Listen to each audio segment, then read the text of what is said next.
What up, you guys? Ham Solo 05 back with you today. I'm actually going to be doing a year review actually, for my PS5 and Series X. It's been pretty good. There's some good things, some bad things, but it's an honest review, so let's go.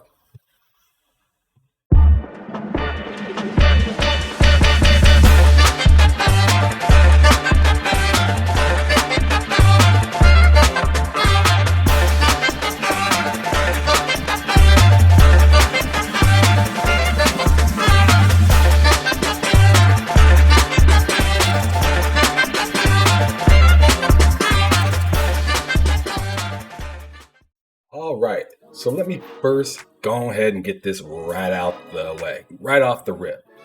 If you have a preference of which console you like more than the other, like for me, I personally like Xbox more than PS5, but it doesn't mean either one of them are bad. They're both super duper awesome. But if you have a preference and you know what you want, just go ahead and get it. But this review is what I personally think of each system after the first year of me having them. So let's go ahead and get into it. All right, so the first thing we're going to get into is the hardware. Xbox has a very simple, setup process.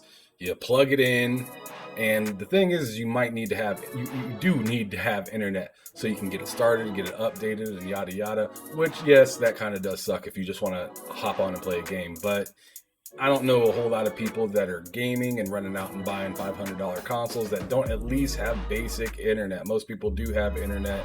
It's one of the questions you always hear from people when they walk into like a Starbucks or something like that is, what's your Wi-Fi password? So why wouldn't you have internet when you're at home? It's 2022.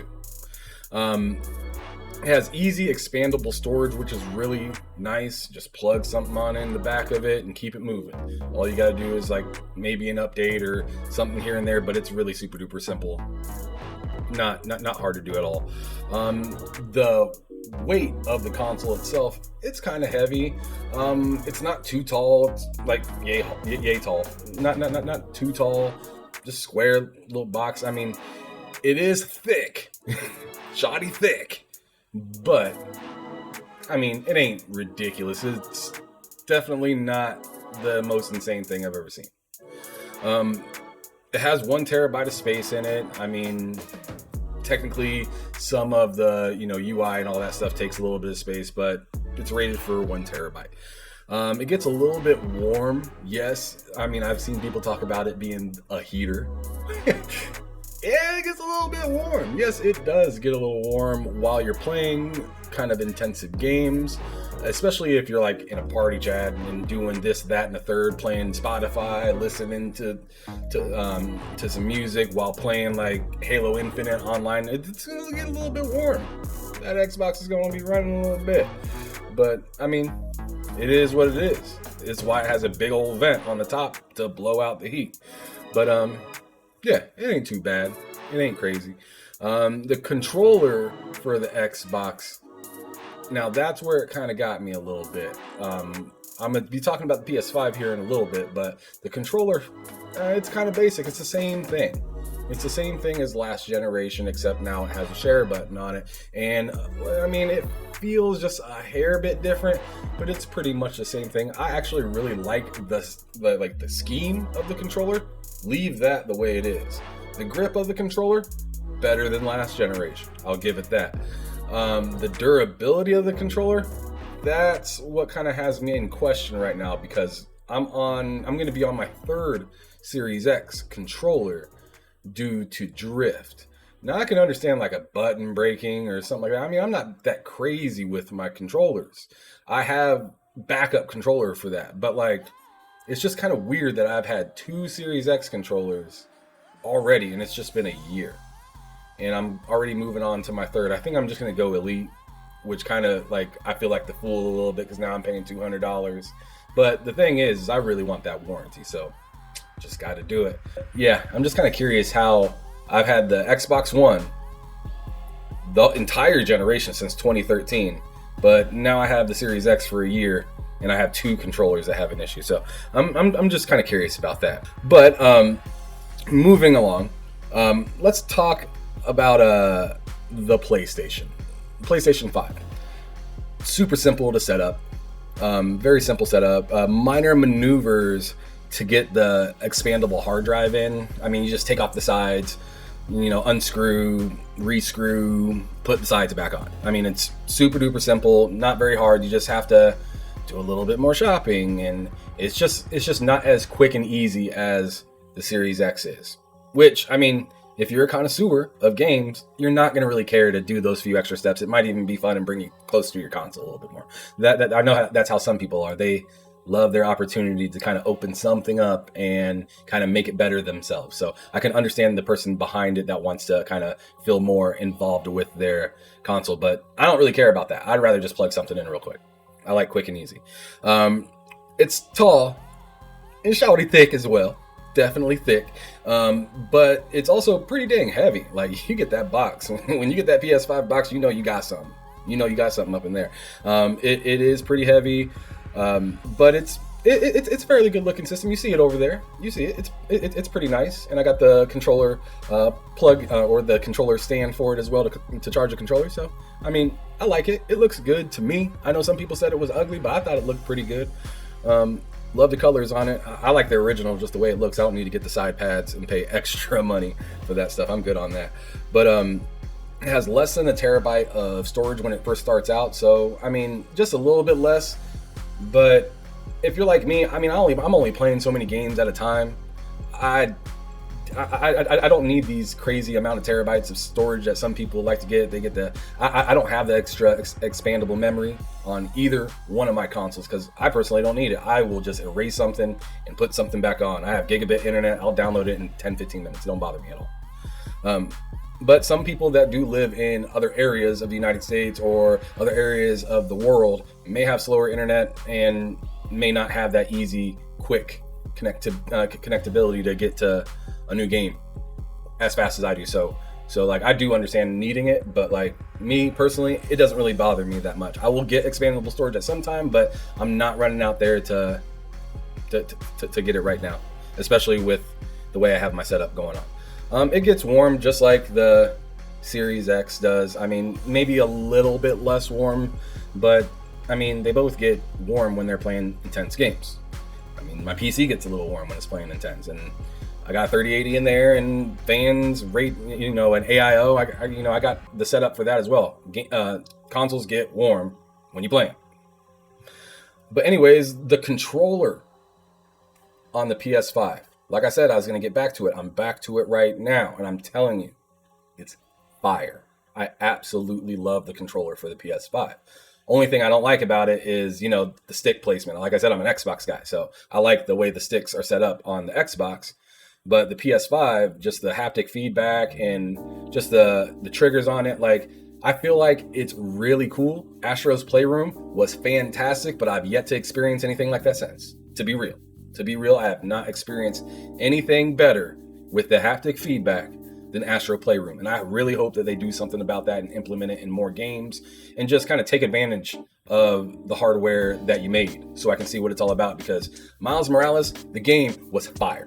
Absolutely loved Miles Morales. But the haptics feedback was just kind of mid. It was just like, all right, well, it's a little harder to pull the trigger to shoot my web. And I mean, it just wasn't that necessary. And you get this little sound that comes out of it. It's, I mean, a little immersive, but not something I'm really, I mean, it could have been muted and I would have had just as much fun playing the game.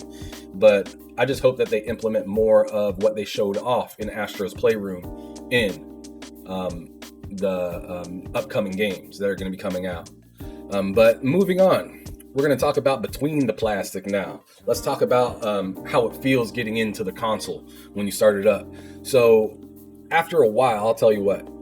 Let's start with PlayStation. After a little while, you start to notice that the settings are a little bit weird in the PlayStation. The way that you'll go to like do something with your controller will be in like two different spots, and like, I don't know, it's just kind of weird. Just navigating around just feels kind of slow and not as smooth as it really should be. I'll definitely elaborate more on that if somebody wants to bring that up in the comments or something like that. But I'm going to definitely move on from that one. The UI looks really nice. 4K, really nice UI, but I feel like there could be a better folder system for it.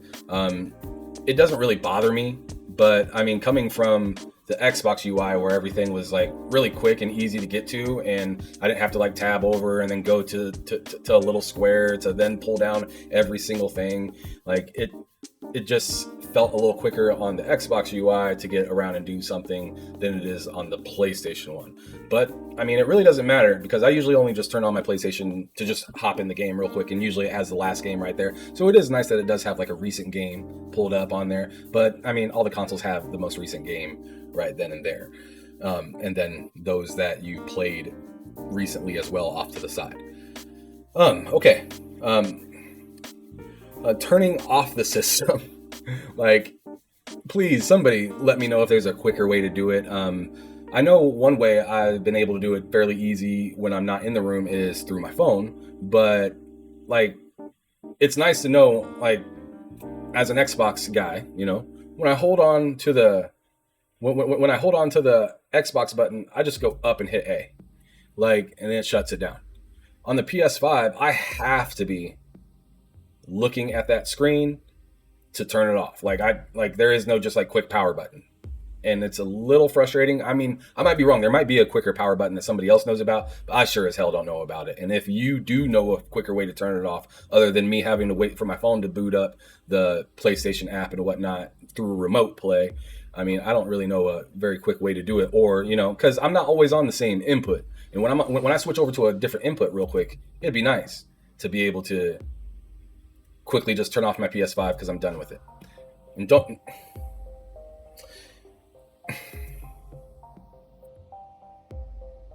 When are they going to fix rest mode?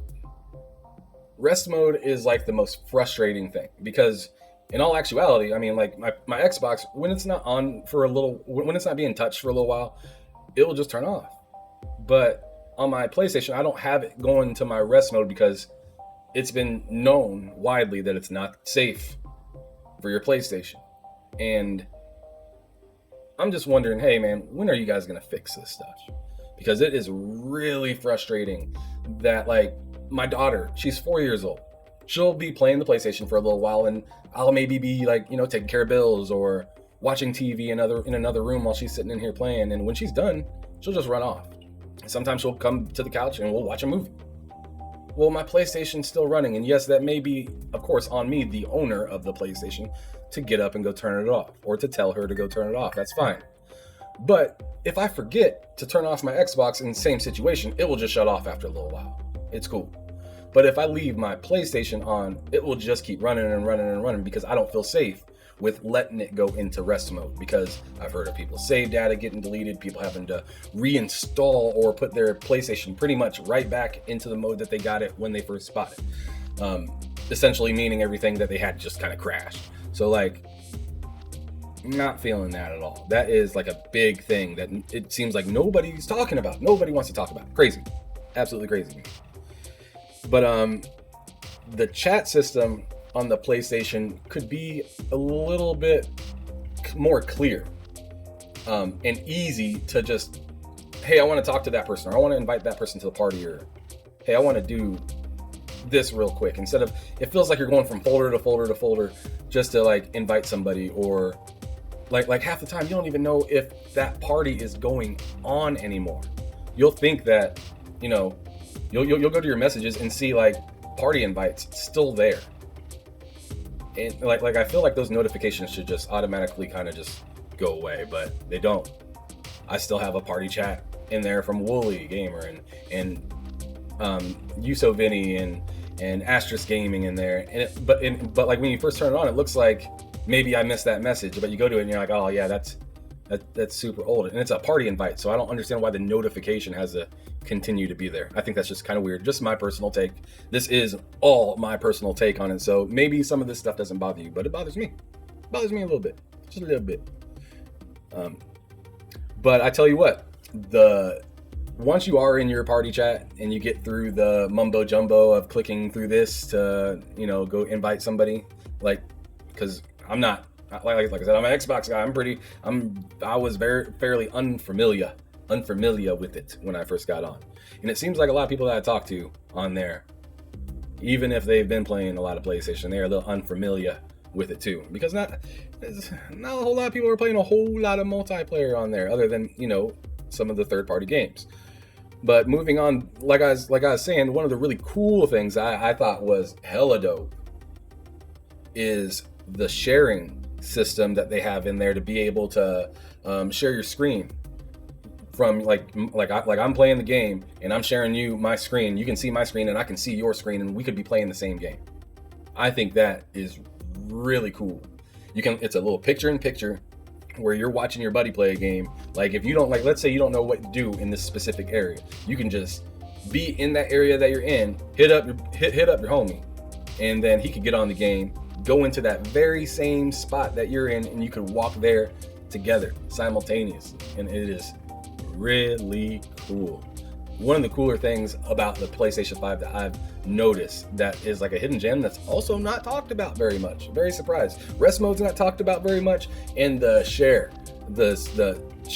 the screen with each other is not talked about very much, and it's really surprising. Positive and a negative. Two things not talked about, but totally out there.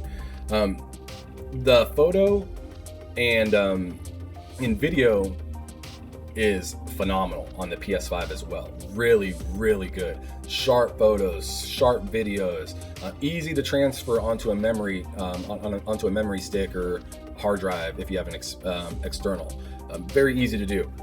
I do wish they would figure out like some sort of cloud system to be able to send it like directly to my phone and like give me so much space, like, you know, like a gig or 5 gigs or something like that. Like you can store up to like 5 to whatever gigs of your content that you just recorded. All you have to do is send it there yourself, or it will automatically send if you have it on auto send or something like that. Very similar to what Xbox does. When you got, you know, the Xbox app on your phone, you can pull it up and see all of the photos that you've taken lately or videos that you've taken and show them off to people. Really cool stuff. And that's one thing I really enjoy about Xbox. But we're going to get into the positives and negatives about Xbox here in just a moment. The last thing I'm actually going to say about the PlayStation 5 right now is that it downloads games really fast. So if you get digital games, it's going to be really quick download. Disc games are pretty quick too. PS5, you can hear revving up a little bit when you put a disc in there as it downloads the game, but it's fast. It gets the job taken care of, whether you're playing a game or not playing a game, and that's nice. But now, like I just said, let's move on to Xbox. Xbox, boring UI, super duper boring UI. I like that I know how to get around, and it is fairly fast, but for being next gen, why does it feel so last gen looking at it? Very frustrating. They're like now slowly like dripping out these like dynamic backgrounds, and a lot of people think they're really cool. I think they're all right. I mean, there's a very small amount of backgrounds that you can get out of them. I wish they let you maybe make your own. That would be like game changing if I could make my own dynamic background. If you can, let me know, because I don't know about that. But I thought that was a pretty cool idea when I thought of it. But the video system in the Xbox, like video, game clips and photos, is garbage. It's garbage. The menu system is garbage. Why is the menu like so dug in there? Like you have to go to like recent clips and then scroll all the way down to like the clip thing down there, and that's how you enter into it, and then it gives you just a few options, and you can't do anything with the videos, and then once you see them, it's darker than it was before. It doesn't look the way it felt when you were playing the game, so it just ain't it. They need to do better on that. That one's rough. Now they are super dope about being able to move the content to like a device that you can get the Xbox app and be able to see your pictures and videos. That's fire. That is fire. That is good energy. That's what I want to continue to see. But as for looking at it after I get it, sometimes it isn't what I was capturing in the moment, and it doesn't look quite as good. Now that's a hit and miss sometimes. Sometimes the videos are really good, then they come out looking pretty good, or the pictures come out looking pretty good. But just the inconsistency of it is kind of frustrating, and the interface of getting to that content and not really being able to do anything with the content within the console itself is really frustrating.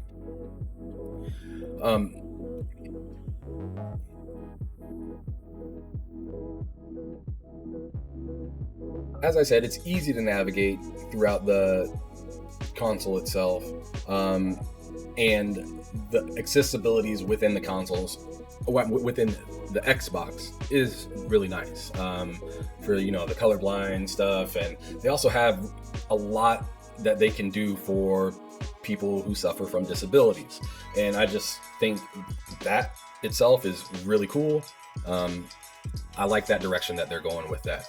I've also seen some really neat stuff throughout the internet about how like Forza or Halo, or just a bunch of different games throughout the accessibility of Xbox has kind of changed the way that people can see games. So I really thought that was really cool. The downloading games while playing games, I need to understand why it slows down the download so much, especially when I'm not even playing a game that's online. I just don't know what's kind of going on there, because the PS5 seems like it doesn't even hiccup when I'm playing a game and downloading the game at the same time. Maybe it is and I don't notice, but I'm pretty sure the PS5 wins in that category for sure. I've had games go as low as because like I said, I got gigabit internet, and I've had games go as low as 10 megs a second and stuff like that while I'm playing an offline Halo campaign. So it's I just don't understand that. The chat system within the Xbox is probably one of my favorite things about Xbox. It's just so easy. Being able to talk with computer players is just absolutely phenomenal. Especially once they got rid of that Xbox Live kind of wall that it had for not being able to chat with people. It is really cool to have that going on. But it's also easy to adjust volumes and see who's talking, and like I just said, see who's talking. The chat overlay in it is just absolutely nice, so you'll see in the corner of the screen who's talking at what time. It's just really good, just really good. I like it a lot. Go back to the PlayStation. The one thing I do like about the PlayStation chat system is with the controller, if you don't have a headset, because sometimes it's oh man, my headset's dead, I forgot to charge it. I could actually talk to the controller. So that, I just have to throw a little respect on PlayStation for that, because that is really cool. But going back to what we were talking about, actually we were at the end of that subject, so we're going to now move on to the games. How's the gaming? Well, let's go with Xbox first. It has great backwards compatibility. A lot of games that they're bringing from the past and continuing to up-res them or FPS boost them, or just keep them alive flat out and able to play within the system. I currently got all the Max Paynes, so I got those to be able to play at 4K, which is super duper dope. And I'm able just to go back and check out some other games. I believe I'm currently looking for True Crime Streets of LA for the original Xbox. So I think the backwards compatibility makes it really easy to kind of play some games while you wait for some of these new games to make. It has lots of multiplayer games to play, and I absolutely love that because I'm a multiplayer guy. I love the Xbox chat system. That's my stuff. The ability to play PC, Xbox One, and Xbox Series consoles through crossplay, like playing Halo, and the Ascent is awful. I don't recommend crossplay with that. But Halo was really good. Forza, it's okay. It has its own kind of server issues going on with that. But Ark Survival Evolved was really good through, doesn't matter what console or if you're playing on a PC. Most games that do have crossplay that have been out for a little while work phenomenal through the series consoles with PC and Xbox One. Smart delivery, which we'll talk about PlayStation about that here in a little while, but smart delivery for Xbox is thank you for bringing my stuff forward, because I would not want to go through what PlayStation goes through to get some of that old content. Game Pass. Game Pass constantly is coming out with new things or bringing out old stuff to come back and check out. Absolutely love it. First party content, third party content, yada yada. It's just always seems to get a little bit better as time goes on. So that is how gaming's going on with Xbox. Last couple things I want to bring into that real quick. Gaming outside the console. So cloud gaming is really nice. That's part of Game Pass Ultimate. But what's not part of Game Pass Ultimate, where you don't even need Game Pass at all, is remote gaming. If you have a profile and you want to just play your Xbox, but you're not at home, but you do have decent internet where you're at, as long as your Xbox is plugged into the internet, you can just hop onto the app and play whatever games that you own on your phone instead of playing it on your Xbox. It is going to turn on the Xbox, and if somebody's home watching the Xbox, it is going to show what you are playing right then and there. Also, remember to keep a controller on you if you want to do that, because it does not support the buttons on there. It doesn't have it like the game, like a lot of Game Pass games do. But I played a ton of Immortal Phoenix Rising through my phone, playing through the Xbox before I even had Game Pass. Before I sustainably had Game Pass. I had Game Pass before it, got rid of it, then got it back again, kind of like people do with Netflix, because it started to have some stuff I liked on it. So I was one of those people. But anyways, now let's talk about PlayStation. PlayStation has like very finite backwards compatibility. Kind of sad, because they have such a long list of games that they've had in the past. But I understand a lot of those games were third party, so they don't have the rights to all that stuff to just be able to throw out there. But I do know that they have good quality content, so I really wish they would bring forth some of those old games and give some sort of love to those. I know they have auto HDR, but it's kind of weird. I don't know. Theirs is a little bit weird with being able to turn it on, turn it off, and all that jazz. But it has fantastic single player games. If you are a person that doesn't like to play with a whole lot of people, which I'm not that person, but I do like to play some single player games. If you're a person that loves single player games, that is a great pick. PS5, absolutely. They have really good single player games, like, obviously you've probably heard of them. Last of Us 1 and Part 2, Ratchet and Clank, Days Gone, Kena, which I know it's a timed exclusive, but it's a great game. Horizon Zero Dawn wasn't my favorite, but I could see how, it's a beautiful looking game. I just feel like Aloy is kind of a dead soul, and that game doesn't really have very much emotion. But they have just fantastic single player games on PlayStation. Ghost of Tsushima, Death Stranding, which I haven't got to try out Death Stranding at all, but the game looks absolutely beautiful. So yeah, I highly recommend checking some of those out. Crossplay is a little more rare unless you're playing like Call of Duty or Battlefield, or maybe like I'm not sure if Madden does or not, but like it's very scarce. I feel like they don't really like to play ball that hard with other companies when it comes to being compatible here or there. But what I put down for smart delivery for PS5 was no delivery. They don't really have any sort of good way to make sure that you have all of your content from one generation to the next one. So if you're playing PS4 in your bedroom and like you wake up and you're like, all right, I'm gonna move to the front room and go play the same game, like you can't. And like some of these games you have to like either rebuy or it's just a mess. Like it's just not good. And that's one of the roughest things to me on PlayStation. PlayStation Now and PS5. Not in PS5. PlayStation Now and PlayStation Plus. They're pretty good.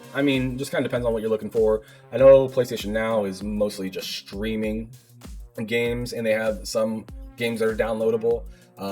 I got to go through The Last of Us Part 2 on that game. Phenomenal. Loved it for that, but after I did that and played a few other games, I got out of there. It just wasn't really that great to me. PlayStation Plus, on the other hand, is pretty nice. new games every month, like 3 or 4 or whatever games that you can get. They have they have great games within what they have that you can play on PlayStation Plus, but it's a very short list of games that you can play. So it's more or less like they give you a little bit that you can try out, enjoy yourself with. Some of the games are really nice and like up-res and stuff like that, like God of War. God of War is fantastic. Can't believe I didn't mention that earlier. God of War is absolutely beautiful on the PS5 when they redid that. As I said, Horizon Zero Dawn, absolutely beautiful as well. But so PlayStation Plus, I say it's worth it, especially if you find a deal on it. You can usually get a deal on it for like $30 or something like that if you look around, maybe like CD keys or something like that. Hell, I got my 12-month membership from PlayStation themselves for like $30 around Christmas time. So if you just keep waiting around Christmas time, maybe they'll keep giving the good deals to just keep you on the service. But remote play is okay. It's okay. I do like how they have the controller on the like when you go turn on remote play, there is a controller on there. It is awful to use. So like if I almost only use that controller just to navigate the UI, or else you want to keep a controller on you. But it's okay. I mean, I think you can. I'm not sure. Somebody correct me if I'm wrong, but I think you can only play the PS5 if you're on the same network as the PS5. As soon as you get off to a different network of it, you can't play it. I might be wrong with that, but I don't remember it really. I know it sure as hell doesn't turn your console on when you're gone. If I'm wrong about any of that stuff, shoot, let me know, because I'd absolutely like to know this kind of stuff. What to look out for this year for Xbox? Let's start with that. Rainbow Six Extraction. They tied that down for day one on Xbox. Really excited because, as I said earlier, I'm a multiplayer guy. Super stoked to get into that. Game Pass got my back on that one. Also, like Crossfire X will be coming. Stalker 2. If you haven't seen the trailer for Stalker 2, check it out. It's fire. Plague Tale. Redfall, spelled it wrong on my phone. Redwall is what I put on there. Redfall looks absolutely weird so far. All we've seen is CGI. Don't really know what to expect from that right now, because other than CGI, we've seen pre-alpha footage, and that was disgusting. But I'm sure it's gonna be really freaking cool, and I'm sure it's gonna look absolutely stunning. But they are holding on to that pretty tough, so I'm really interested to see what happens with that. Starfield's also another one. Don't really know a whole lot about it. Can't wait to see more about it. I hope it is all of what it is. I hope it's what Todd Howard envisioned it to be, because he really talked it up really high, and everyone's excited, and no one's really seen anything. Scorn looks really cool. Not sure if I'm gonna play that because I'm not really a gory kind of guy, but like, I don't know if it looks that good, even though it's disgusting. I might have to give it a try. Forza Motorsports towards the end of the year, and a few unannounced games, and then also look out for a possible Ubisoft Game Pass mashup, like Ubisoft Plus on Game Pass. Now, one thing that I am going to say before I move on to PlayStation is, with this whole Ubisoft Game Pass thing, if they decide to make Game Pass more expensive to get Ubisoft games, I highly recommend they get the family Game Pass taken care of and put out there first before they go on ahead and do that. Because for me and my family, we would absolutely love to be able to play Ubisoft games. That would be great. But what we're not going to do is, I'm not going to get it on my Xbox Game Pass account and then get it on my lady's Xbox Game Pass account and be paying it twice. It kind of stinks as it is right now that we both have to have a Game Pass account. I mean, it's just a little annoying, but we like to game, and sometimes, you know, I'll be gaming on one Xbox, my daughter will be gaming on another Xbox, and my lady's gaming on another Xbox. So, I mean, it's just, we're excited for the Game Pass family thing to come on, because I feel like we're paying a little bit too much as it is. And if they drop another service to be added on, I'm not paying for two different profiles to have it. I'm not gonna do that again. But as for PlayStation, things to look out for. And by the way, I'm totally gonna miss something for the Xbox or the PlayStation or whatnot. I'm sure there are a ton of other games that are coming out that I'm just right over my head. But this is kind of what I'm looking out for, and maybe something that you should really look out for. Coming up soon for the PlayStation though is Sifu Horizon Forbidden West. That game looks insane. Sifu looks strong, but I need to see a little bit more from it before I run out and buy it. But Horizon Forbidden West, I think that's a day one for sure.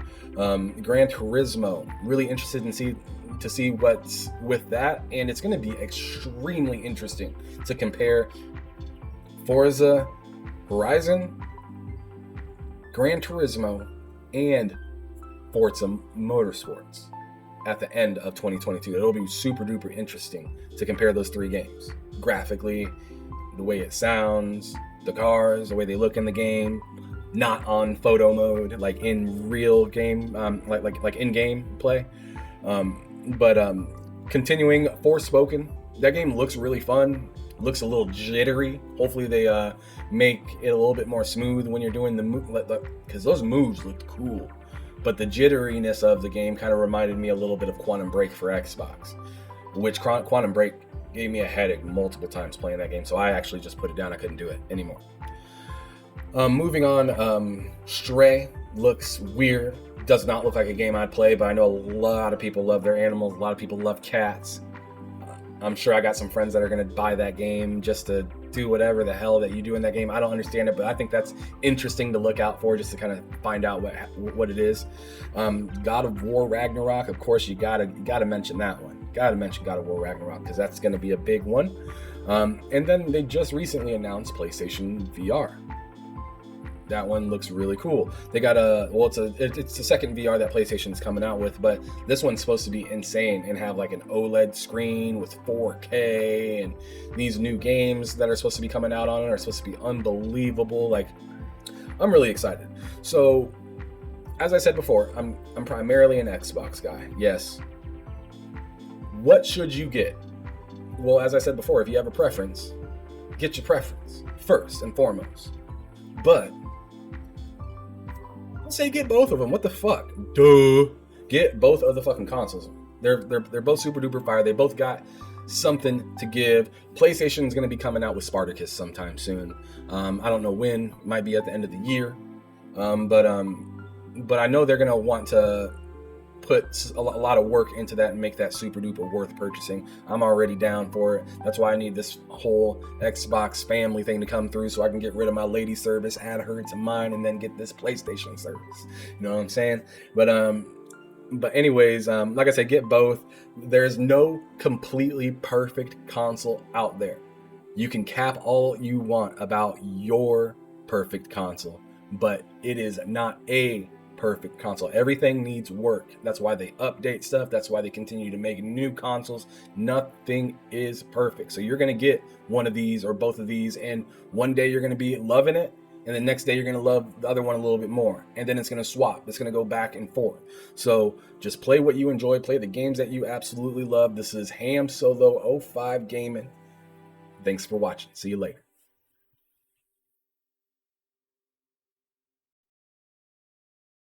Do it! Make your dreams come true! Just